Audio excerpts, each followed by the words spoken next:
Hoy, di ka ba tumitingin sa dinadaanan mo, ha? Hoy, bata, kilalanin mo muna kung sino yung binabangga mo.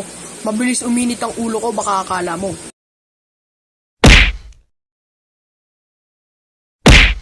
Ano? Riot. Siguro naman lahat sa inyo alam na yung riot. Pero yung sa mga hindi pa, ipapaliwanag ko. Ang riot ay isang labanan o away. Pero sa mga kids dyan, huwag nyo gagayahin to pag pinanood ninyo, ha.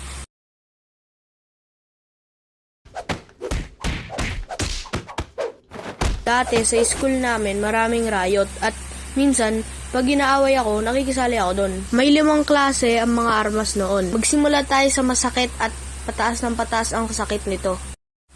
Una, sinturon. Lahat ng nakasinturon na armas, for sure, nakapalda yan.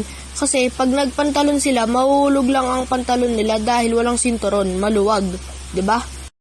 Pangalawa, 4 na daliri. Ito yung kalaban mo na pag sinuntok ka, ay talagang basag ang panga mo. Pangatlo, pana. At ang mga bala nito ay tibo, bato, bullseye. Pag sa mata ka natamaan, syempre mabubulag ka.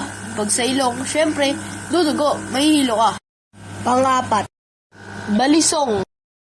Syempre, for sure, alam yan ng mga matatanda kasi common na yan. Madali lang i-explain to.